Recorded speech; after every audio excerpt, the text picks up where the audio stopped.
하나님의 말씀 마태복음 25장 19절에서 23절 다 아는 말씀 우리 함께 또 찾아서 이 말씀을 같이 읽겠습니다. 자, 19절 말씀부터 읽습니다. 시작. 오랜 후에 그 종들의 주인이 돌아와 그들과 결산할 때에 5달란트 받았던 자는 5달란트를 더 가지고 와서 이르되 주인이여 내게 5달란트를 주셨는데 보소서 내가 또 5달란트를 남겼나이다. 그 주인이 이르되 잘하였도다 착하고 충성된 종아, 내가 작은 일에 충성하였음에 내가 많은 것을 내게 맡기리니 내 주인의 즐거움에 참여할지어다 하고 2달란트 받았던 자도 와서 이르되 주인이여 내게 2달란트를 주셨는데 보소서 내가 또 2달란트를 남겼나이다. 그 주인이 이르되 잘하였도다 착하고 충성된 종아, 내가 적은 일에 충성하였음에 내가 많은 것을 내게 맡기리니 내 주인의 즐거움에 참여할지어다 하고. 아멘. 말씀의 제목은요, 시작. 주님은 왜 칭찬을 똑같이 하셨을까? 자, 이런 제목으로 오늘 이 수요예배 하나님 말씀에 은혜 받고자 합니다.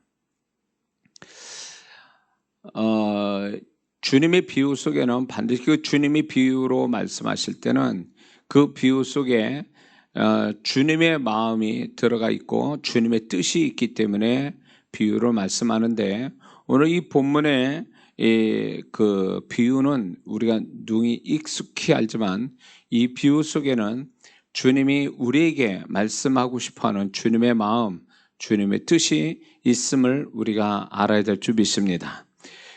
그런데 이 본문을 가만히 자세히 보면 뭔가 우리 상식과 다른 내용이 본문에 있습니다. 오늘 우리가 읽은 본문인데 그것은 우리가 의문을 갖는 것은 왜 5달란트 종과 2달란트 종의 주인의 칭찬이 똑같느냐는 거예요.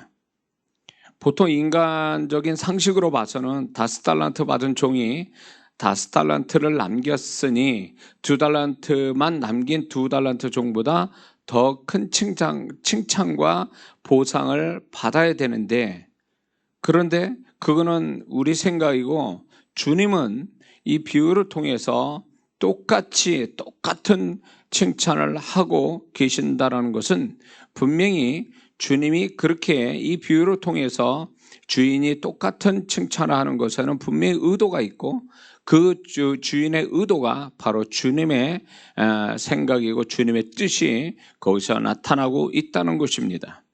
그러면 과연 주님께서는 무엇을 말씀하고 싶은 것까? 이 두 똑같이 칭찬하는 걸 통해서 오늘 우리가 살아가는 우리 신앙의 어떤 부분을 얘기하시는 것일까? 우리는 분명히 알아야 될 것은 주님과의 어떤 주님에 맞는, 주님이 인정하는 그런 신앙을 갖는 것이 그 신앙이 제일 잘하는 것인데, 많은 그리스도인들의 문제는 뭐냐면 자기 좋을 대로 신앙생활하고 주님이 어떤 의도를 가지고 어떻게 생각하고 어떻게 하기를 바라시는지를 생각하지 않고 신앙생활한다는 것입니다. 그것이 주님과의 초점이 안 맞고, 그러면서 주님이 나중에는 그 신앙을 인정하지 못하고 그나마 그래도 자기 나름대로 신앙생활을 했다는 것이 결국 주님의 축복도 못 받는 그런 비극적인 일이 교회 안에 분명히 있습니다.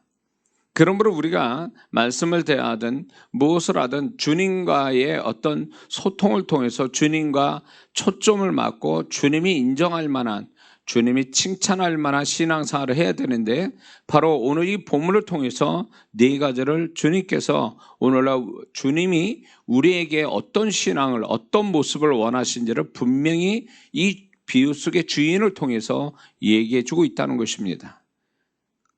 이걸 통해서 우리가 알 수 있는 것, 첫 번째는 주님은 결과보다도 과정을 중요하게 보신다는 것을 얘기하고 계십니다. 자, 2 사람은 똑같이 장사를 했다고 그랬습니다. 장사를 했는데 둘 다 2배로 남겼습니다. 그 얘기는 뭐냐면 2 종이 똑같이 열심을 내서 장사하였다는 것을 의미하는 것입니다. 그래서 이 두 종은 2달란트, 5달란트 남기기, 그걸 위해서 그 과정에 중간에 장사라는 것을 해서 열심을 해서 남겨졌다라는 결과보다는 그 과정에 대해서 주인은 칭찬하고 있는 것입니다.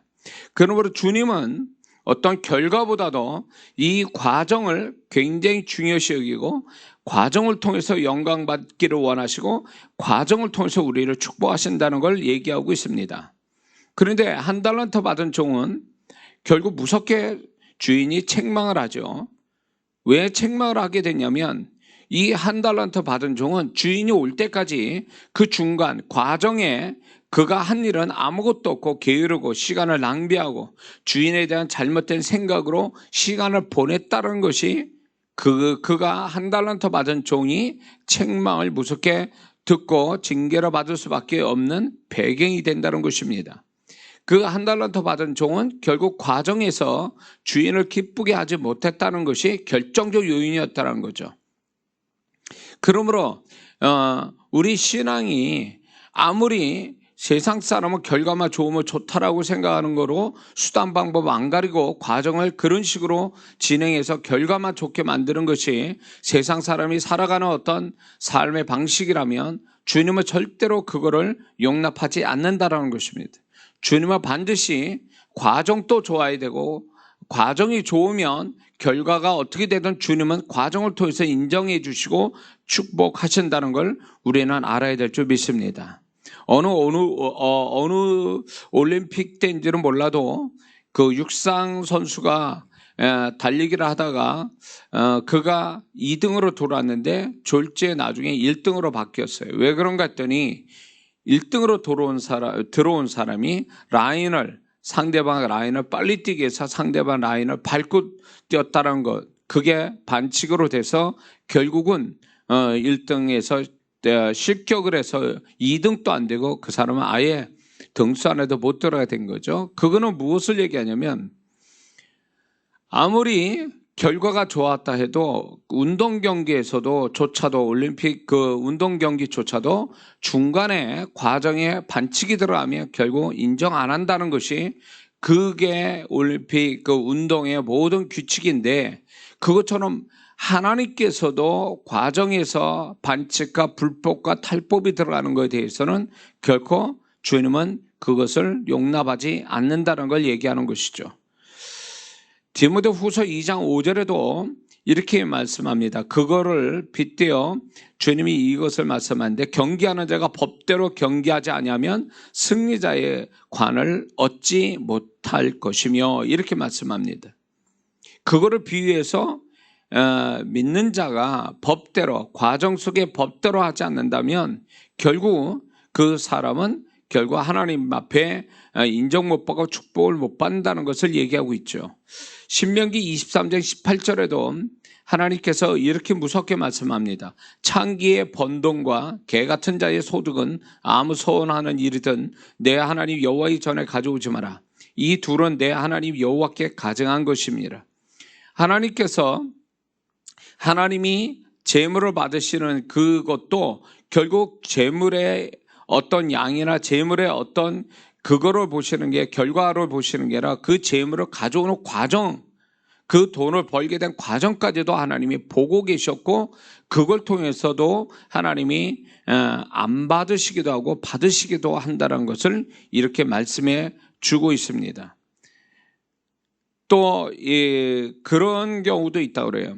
요즘은 학생들 수학 문제를 풀 때 답이 안 나와도 답이 틀려도 그 답을 풀어가는 과정을 과정이 이렇게 잘 되어 있으면 비록 과정에서 좀 틀린 부분이 있어도 잘 풀어가는 과정만 있어도 그걸 점수를 주는 그런 경우도 있다고 얘기합니다. 분명히 우리가 신앙생활하면서 우리가 신앙생활할 때 하나님 앞에 정말 과정에서 부끄럽지 않은 모습을 보여야 되는데 우리가 신앙생활할 때에 이런 경우는 분명히 문제가 있다고 봅니다.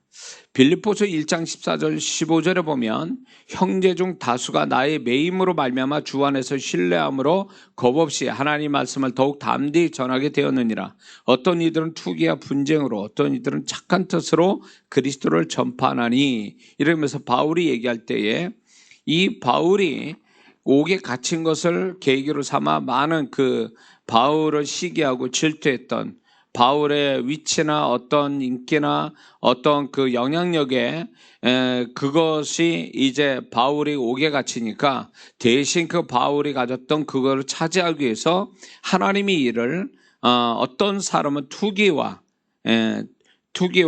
분쟁으로 하고 있다라고 얘기하고 있습니다. 그거는 무엇을 얘기하냐면 분명히 이렇게 하나님의 거룩한 일도 이런 뜻으로 하는 사람이 있음을 얘기해 주는데, 이거는 결코 하나님이 원하지 않는 모습이라는 걸 얘기해 주고 있는 거죠.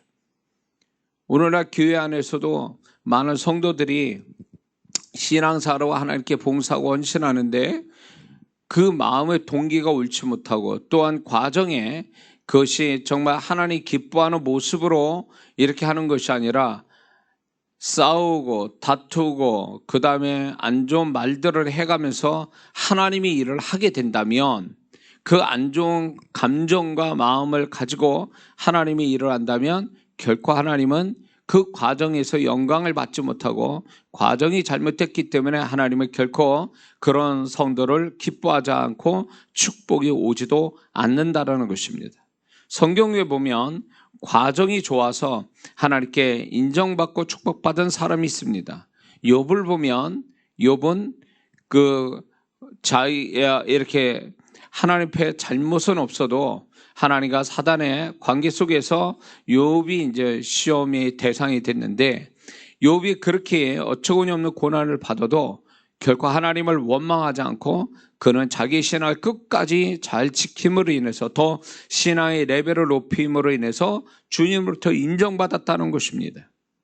욥의 그런 어떤 고난이 와도 변치 않는 그 하나님을 향한 그 신앙이 부끄럽지 않는 그런 태도 때문에 그는 나중에 갑절로 축복을 받는 역사를 경험하는데, 이 갑절의 축복은 결국 그 욥이 과정에서 하나님을 기쁘시게 하고 과정에서 하나님께 인정받은 신앙이었기 때문이라는 거죠.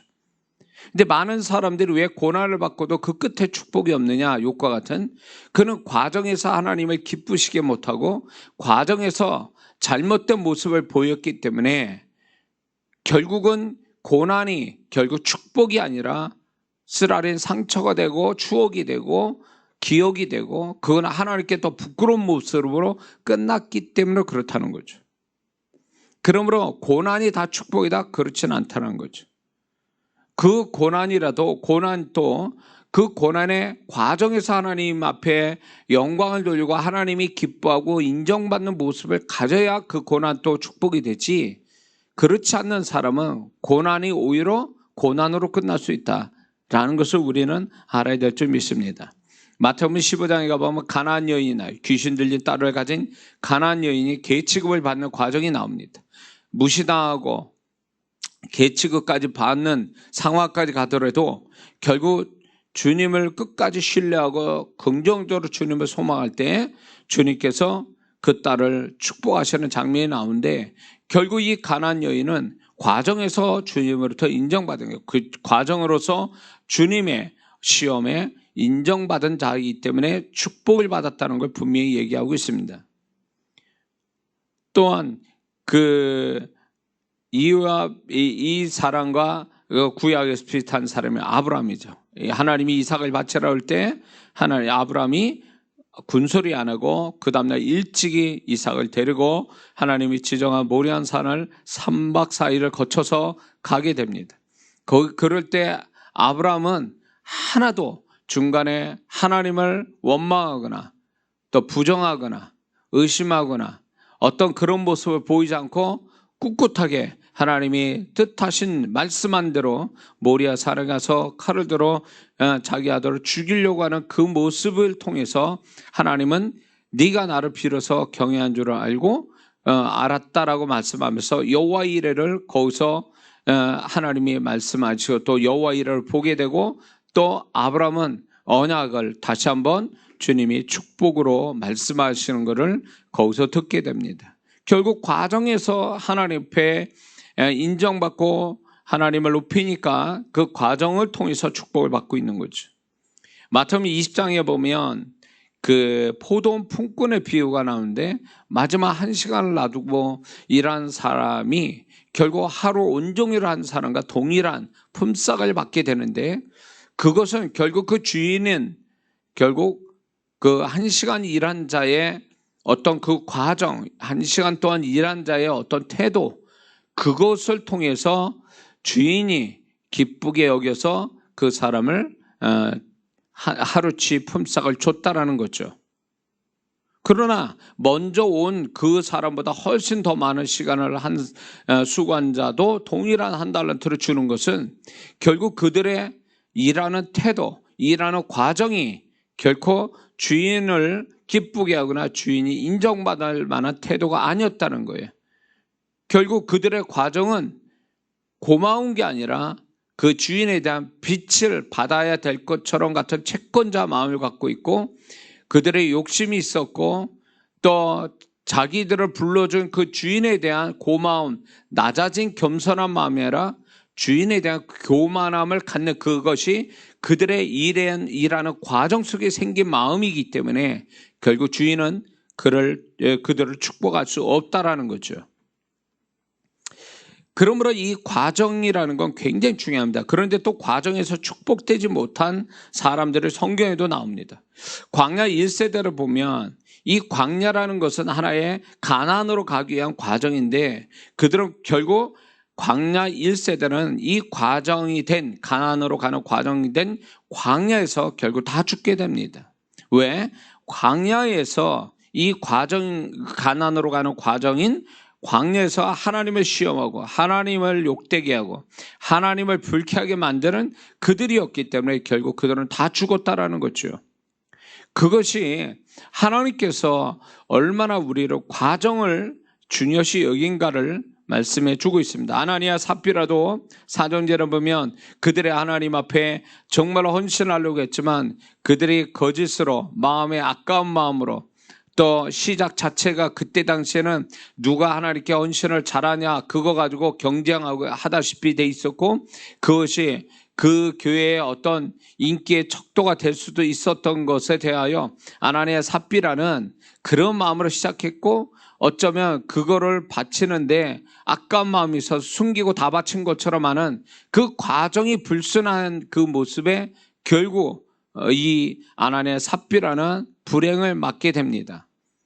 헌신하고도 불행을 맞는 것, 왜 그랬을까요? 과정이 하나님 앞에 분명한, 하나님이 보실 때 바르지 못한 태도가 있었기 때문에 그렇습니다.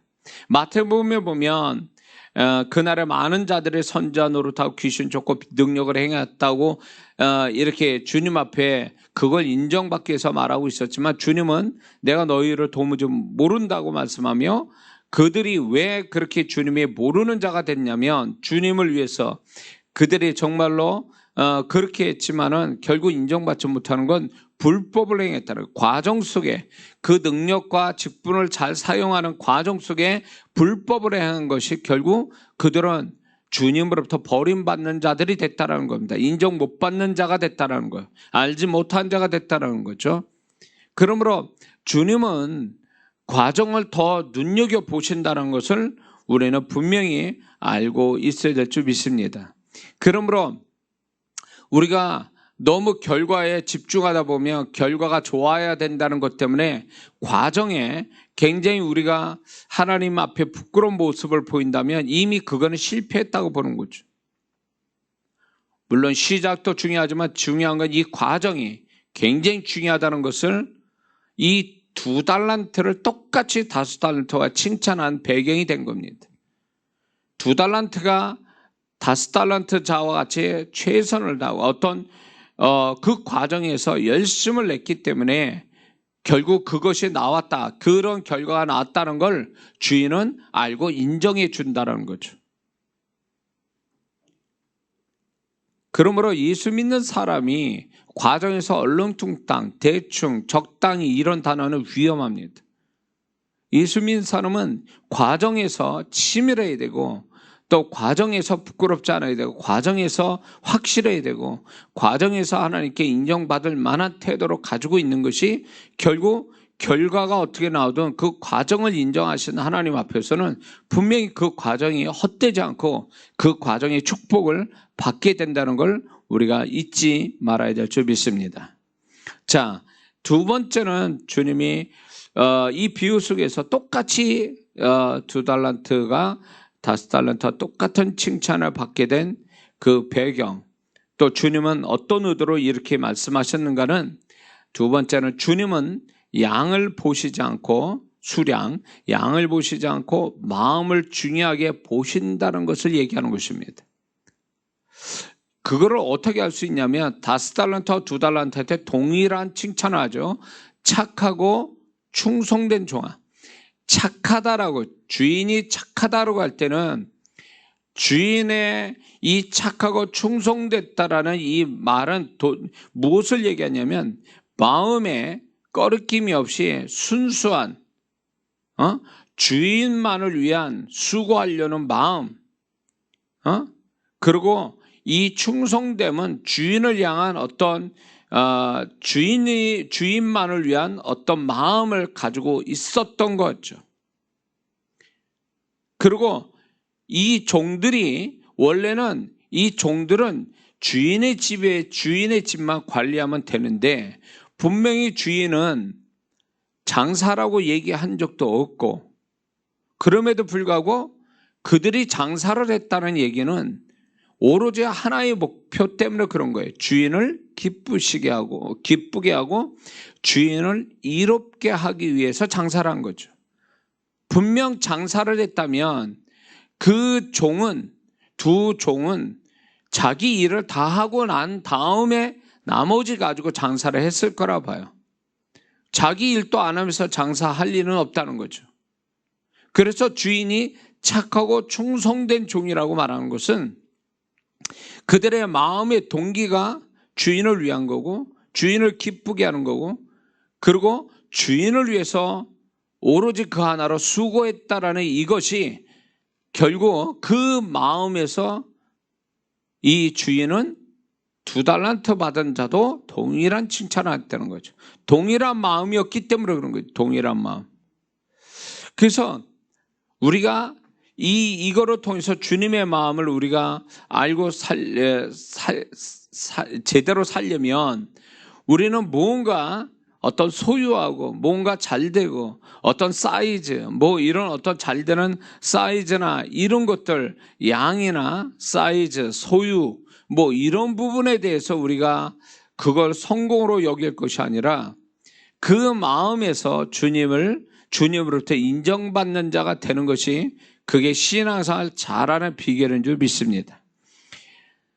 주님이 과부의 2렙돈, 헌금함에 2렙돈, 지금 말하면 몇천 원밖에 안 되는 2렙돈을 드린 걸 보고 계셨다고 그랬어요. 보면서 그 과부가 생활비 전부를 드렸다는 것까지도 주님이 말씀하고 있다는 것은, 그렇게 말씀한 건 단지 정보 차원에서 제자들에게 얘기하신 게 아니라 이 과부의, 그 과부가 바쳐지는 어떤 하나님이 향한 마음, 그 마음을 주님은 아시고 그를 칭찬하기 위해서 이 말을 하셨다라는 거죠. 향유 옥합을 깬 마리아가, 어떻게 보면 그 향유 옥합은 그 당시의 여자들의 시집갈 미천이고 전 재산이 된다라고 얘기해요. 근데 그거를 아낌없이 깨서 예수님에게 부어줬다라는 것은, 그거는 액수의 문제가 아니라 주님을 향한 마음이 그렇게 컸기 때문에 주님이 그 마리아를 그렇게 얘기합니다. 그가 좋은 일 했다. 그리고 복음이 전파되는 데마다 이 여인을 기념하라고 말씀하신 영광을 얻게 되는 거죠. 그거는 액수의 문제가 아니라 결국 그렇게 하게 된 마음의 문제였다는 거죠. 그 마음을 주님은 알아주셨다는 거죠. 막달라 마리아가, 7 귀신 들린 막달라 마리아가 주님으로 말미암아 고침받고 나서 주님이 죽으셨는데도 불구하고 향품을 가지고 주님의 시선을 발라드리려고 하는 그렇게 주님이 안 계시고 죽으셨음에도 불구하고 그렇게 끝까지 주님 앞에 충성을 헌신을 잘하려고 하는 이 막달라 마리아에게 그 마음을 주님이 하셔서 부활의 첫 모습을 이 막달라 마리아에게 보여주세요. 제자들이 아닌. 이거는 마음이 주님을 기쁘게 한 거죠. 그 마음 자세가. 어떤 헌신의 행위, 어떤 헌신의 양, 그것이 아니라 그렇게 헌신하게 된 마음을 주님이 알아주셨다는 거죠. 그리고 반대로 보면 가인은 아벨의 제사보다 못하게 드린 배경이 있는데 재물의 문제가 아니라 가인이 하나님에 대한 태도가 불량했다는 것을 우리는 보면 알 수가 있죠. 그 말씀을 들어서 우리가 너무 잘 압니다. 가인을 왜 하나님이 제사를 못 받으셨을까? 재물의 문제가 아니라 가인의 태도가 불량했기 때문에 하나님 안 받으셨다라는 거죠. 그러므로 오늘날에도 이렇게 보면 하나님이 아무리 헌신을 많이 한다 할지라도 그 사람 마음 중심이 하나님을 기쁘시게 하는 것이 아니면 하나님이 절대로 그것을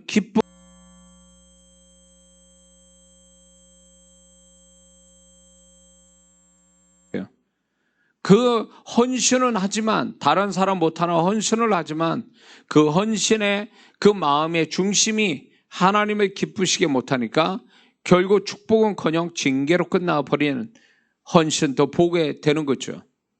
그러므로 우리가 뭔가 행위를 자랑하지 말고 어떤 양을 자랑하지 말고 하나님이 기뻐하는 마음의 태도로서 하나님께 인정받고 하나님을 기쁘시게 하는 우리의 모습을 가져야 된다는 것을 분명히 말씀해 주고 있습니다. 그러므로 주님은 양보다 어떤 선한 행위보다도 마음을 중요시 여긴다는 것을 이 본문의 비유 속에서 분명히 말씀해 주고 있습니다. 그런데 이제 그 반면에 한 달란트 받은 종을 한번 우리가 생각해 보면 그가 그 한 달란트 받은 종이 징계를 받을 수밖에 없는 그 이유가 뭐냐면 그 마음이 악하다는 것입니다. 2달란트, 5달란트 받은 자보다 마음이 악하다는 걸 분명히 우리가 알 수가 있죠. 그러므로 이 1달란트 받은 자의 그 마음 중심이 주인을 향한 잘못된 마음이 결국 스스로 징계를 불러들였다는 것입니다.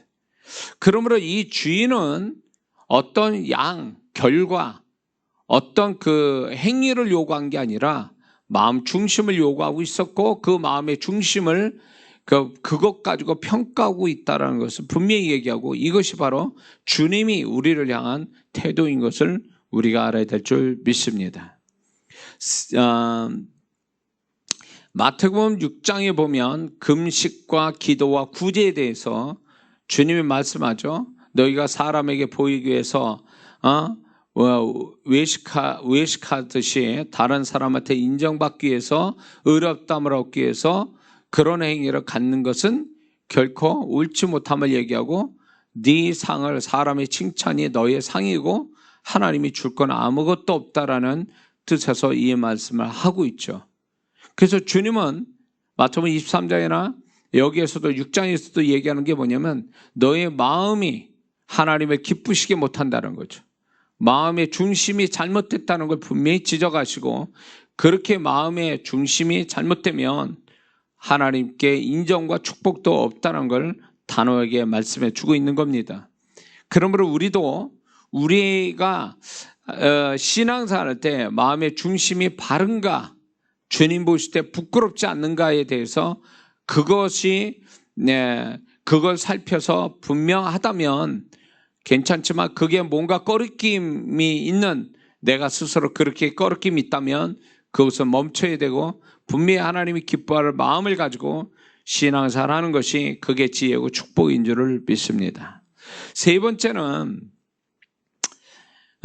왜 칭찬이 같은가 할 때 여기서 주님의 마음은 이런 겁니다.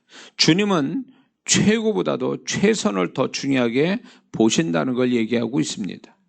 최고로 많은 사람들이 하나님 앞에 더 많은 걸 받으면 그게 굉장한 큰 축복이고, 더 크고 많으면, 더 높으면 그게 내가 잘하는 것처럼 생각하고 하나님이 크게 축복하는 것처럼 보이지만, 하나님은 그걸 요구하는 게 아니라 최고가 아니라 최선, 열심으로 끝까지 감당하는 것, 그거를 원하신다는 거죠. 그것이 오늘 주인의 동일한 말 속에 착하고 충성되다라는 그 말, 충성되다라는 그 말이 거기에서 주님의 마음을 읽을 수가 있습니다. 충성되다, 그거는 열심 있고 최선을 다하는 것을 의미하는 거거든요. 주인을 향한 열심과 최선, 이것이 주인에게 인정받고 칭찬받은 것다라는 거예요. 그러므로 우리가 최선을 다하는 사람이 되어야 되는데, 이런 사람이 있어요. 이 같은 일에도 자기가 뭘 안다고 그래서 설렁설렁하는 사람, 대충 적당히 하는 사람, 이런 그렇게 해서 뭔가 일을 해내는 사람하고, 뭐든지 치밀하게 열심으로 하는, 모든 걸 완벽하게 해내려고 하나님 앞에 그러려고 하는 그 최선이 과연 어떤 사람이 결과는 같아도 누구를 하나님이 기뻐하시겠냐면, 최선을 다하는 사람, 마음을 다해서 열심과 최선을 다하는 사람을 주님은 기뻐하신다는 걸 우리가 잊지 말아야 될 줄 믿습니다. 많은 사람들이 좀 뭔가 상황이 나아지고 그러면 좀 사람이 여유가 생기고 그러면 집중력이 떨어지고, 그러다 보면 모든 걸 대충 보고 적당히 하려고 하고, 이런 부분들이 있어요.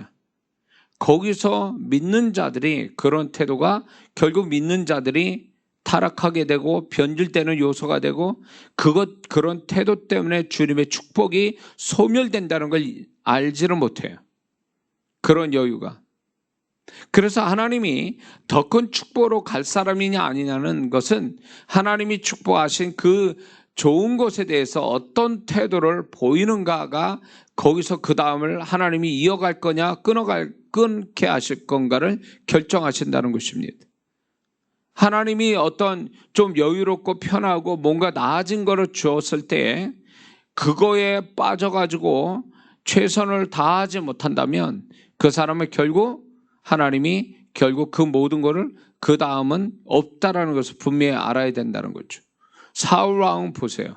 사울 왕은 졸제 왕이 돼서 왕으로서의 최선을 다했어야 되는 사람이에요. 특권이 많은 것처럼, 특권이 많은 것만큼 책임감도 있어야 되는데, 사울 왕은 그렇게 살지 않았다는 것입니다.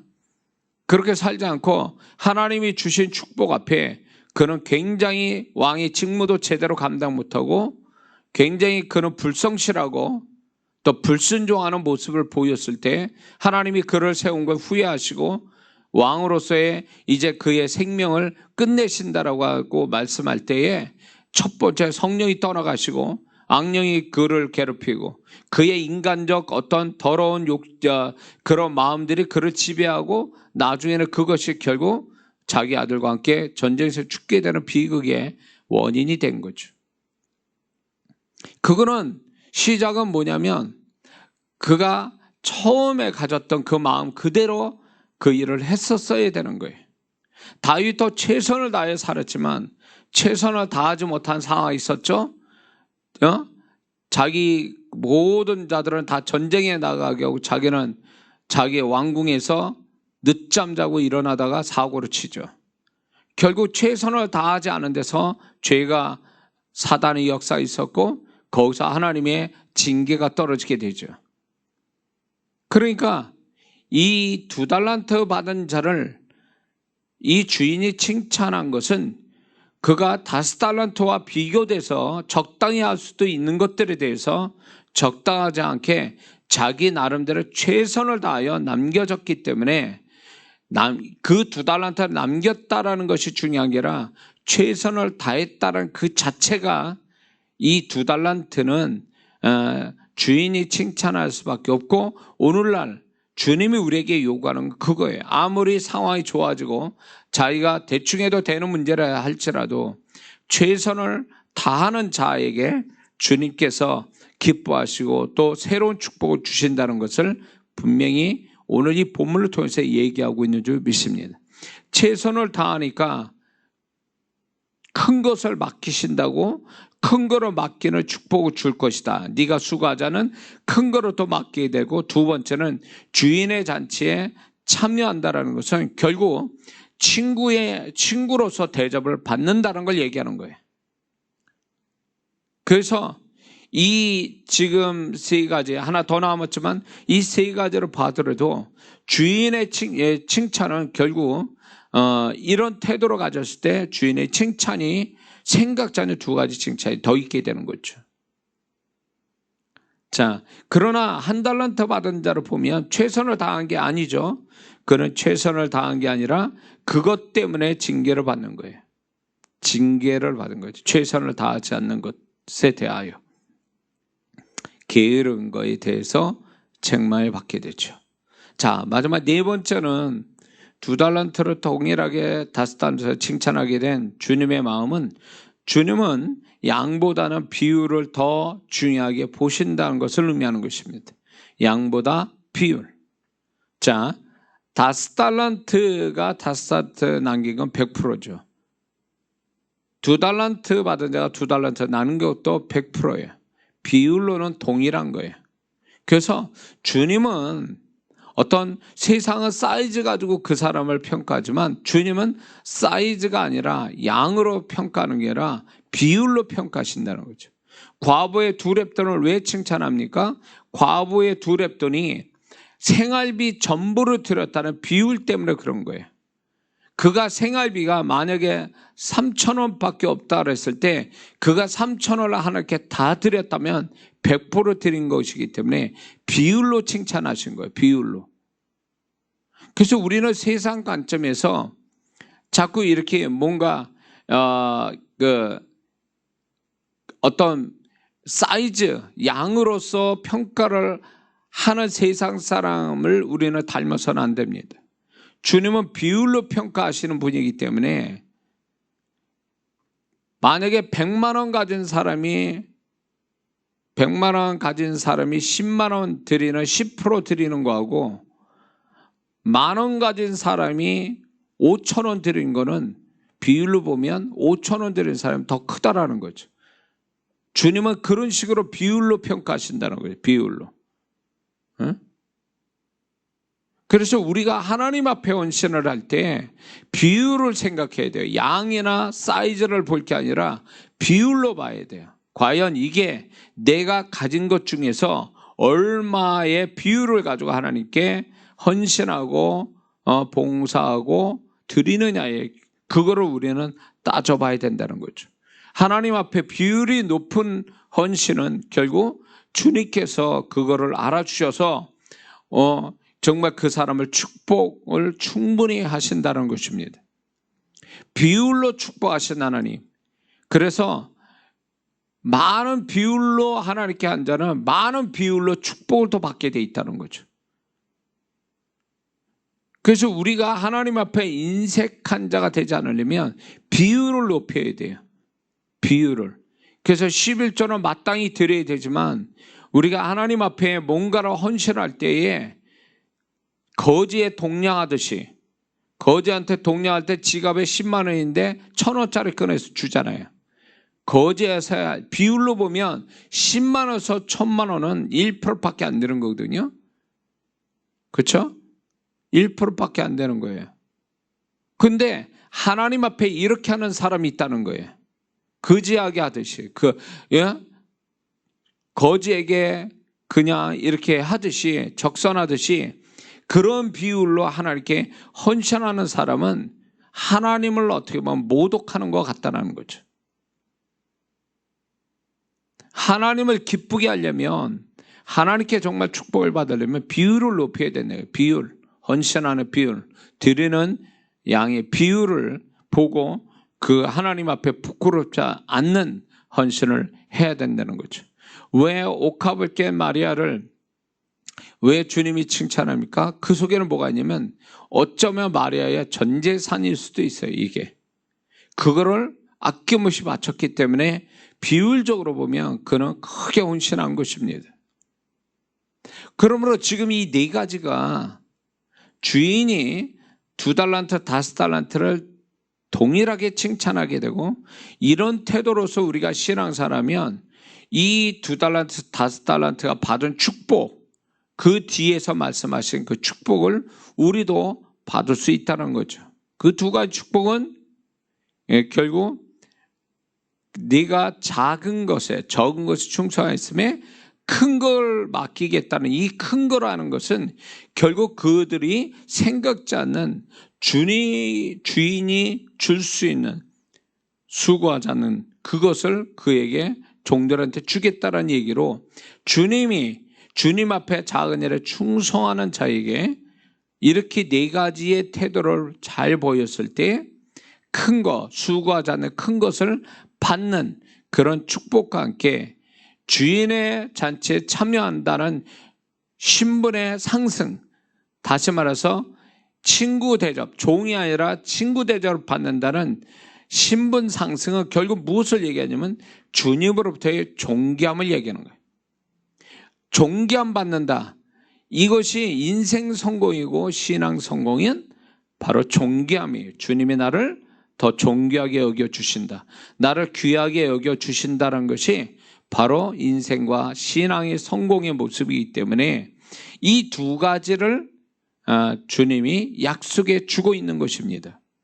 그러므로 우리가 이 비유에게 나타난 주님의 마음, 네 가지 마음을 우리는 깊이 마음 안에 새겨두어 우리가 주님이 인정하시는, 또 주님이 축복하시는 이 두 가지를 우리는 반드시 경험하는 신앙을 우리 모두가 가져야 될 줄 믿습니다.